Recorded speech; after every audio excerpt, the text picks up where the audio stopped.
Si la madre naturaleza no se mostrara tan dedicada a acabar con nosotros, nos resultaría mucho más fácil vivir en total armonía con lo que dispone. Y esto nos conduce al tercer concepto erróneo, que la naturaleza es algo completamente segregado de los constructos culturales que han surgido en ella.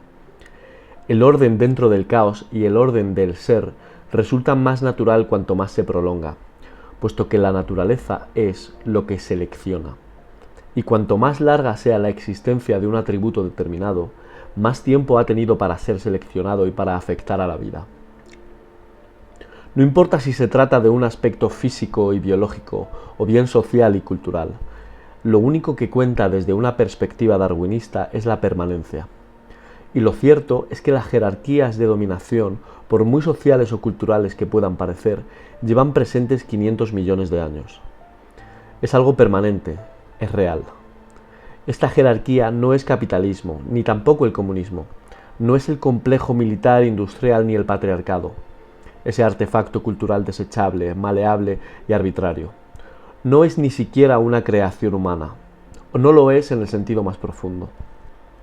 Es, por el contrario, un atributo casi eterno del ambiente, y gran parte de lo que se denuncia en esas otras manifestaciones más efímeras no es sino un resultado de su existencia inalterable. Todos nosotros, el nosotros soberano, el que está presente desde el principio de la vida, hemos vivido en una jerarquía de dominación durante mucho, mucho tiempo. Ya estábamos compitiendo por una posición antes de tener piel, manos, pulmones o huesos. Así, hay pocas cosas más naturales que la cultura. Las jerarquías de dominación son más antiguas que los árboles. La parte de nuestro cerebro que registra nuestra posición en la jerarquía de dominación es por eso fundamental y excepcionalmente antigua. Es un sistema de control esencial que modela nuestras percepciones, valores, emociones, pensamientos y acciones. Afecta de forma directa a todos los aspectos de nuestro ser, conscientes e inconscientes.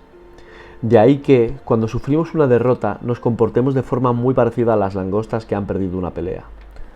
Nuestra postura se encoge, miramos al suelo, nos sentimos amenazados, heridos, ansiosos y débiles. Si las cosas no mejoran, caemos en una depresión crónica. En tales circunstancias, no resulta fácil hacer frente al combate que exige la vida, con lo que acabamos siendo víctimas idóneas de los matones de caparazón fuerte. Y no solo resultan llamativas las similitudes relacionadas con el comportamiento y la experiencia, pues gran parte de la neuroquímica subyacente es la misma. Pongamos como ejemplo la serotonina, la sustancia química que controla la postura y las retiradas de las langostas. Aquellas que se encuentran en posiciones inferiores producen comparativamente bajos niveles de serotonina, al igual que ocurre con los seres humanos que ocupan posiciones análogas. Y estos bajos niveles disminuyen aún más con cada derrota. Una baja serotonina significa menos confianza en uno mismo. Significa una mayor respuesta al estrés y mayores dificultades para reaccionar ante una emergencia. Y en el punto inferior de la jerarquía de dominación, en cualquier momento puede ocurrir cualquier cosa. Nada bueno por lo general. Significa menos felicidad, más dolor y ansiedad, más enfermedad y una esperanza de vida menor, tanto en los humanos como en los crustáceos. Los puestos superiores en la jerarquía de dominación y los altos niveles de serotonina, que suelen ir parejos, se caracterizan por menos enfermedades, miseria y muerte. Incluso cuando se mantienen constantes factores como los ingresos totales, o bien el número de restos comestibles en descomposición que puedes conseguir, difícilmente se puede exagerar la importancia de este hecho. Arriba y abajo. Hay una calculadora espantosamente instintiva en lo más profundo de tu interior, en la base misma de tu cerebro, muy por debajo de tus pensamientos y sentimientos. Controla con toda exactitud dónde te sitúas en la sociedad. Pongamos, por ejemplo, en una escala de 1 a 10. Si estás en el número 1, en el nivel más elevado del estatus, eres un triunfador absoluto. Si eres macho, tienes acceso preferente a los mejores lugares para vivir y a la comida de mejor calidad. Cuentas con infinitas oportunidades para el contacto romántico y sexual. Eres una langosta de éxito y las hembras más atractivas se pelean por conseguir tu atención. Si eres una hembra, tienes acceso a muchos pretendientes de gran calidad, altos, fuertes y simétricos, creativos, de confianza, honestos y generosos. y, como tu compañero macho dominante, competirás de forma feroz, incluso despiadada, para mantener o mejorar tu posición en la igualmente competitiva jerarquía de las hembras para aparearse. Aunque resulta mucho menos probable que para ello recurras a la agresión física. Hay muchos recursos verbales y estrategias a tu disposición, como por ejemplo la denigración de las oponentes, y puedes muy bien convertirte en una experta en su uso. Si por el contrario te encuentras en lo más bajo de la escala, en el 10, independientemente de tu sexo, no tienes ningún lugar donde vivir, o ninguno bueno.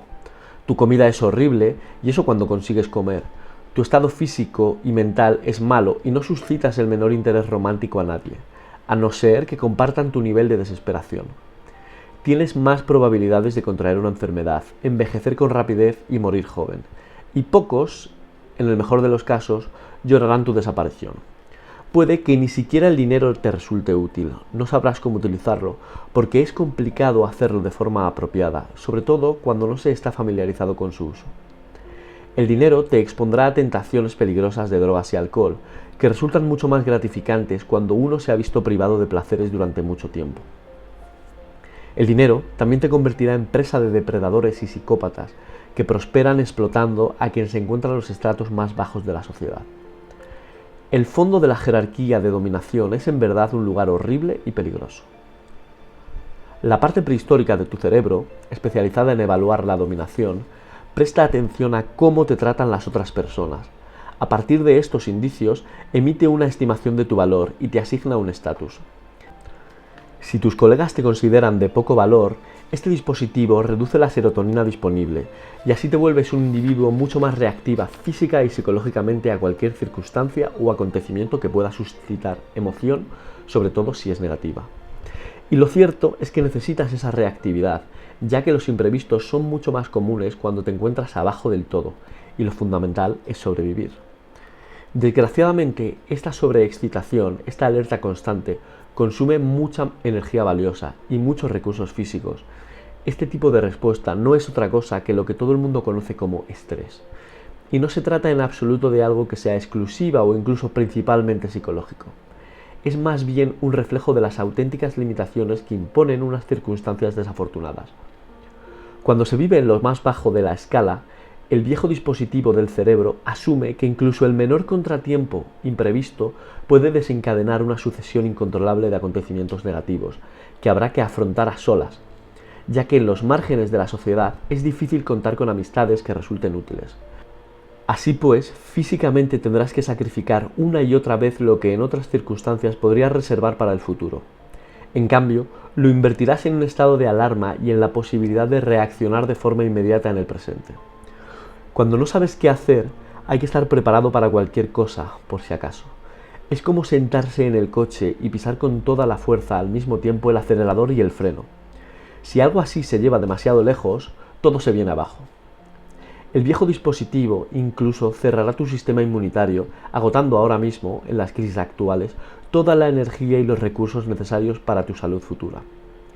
Algo así hace que una persona sea impulsiva, de modo que te abalanzarás sobre cualquier oportunidad pasajera que surja de emparejarte o cualquier posible fuente de placer, por mucho que resulte mediocre, lamentable o ilegal.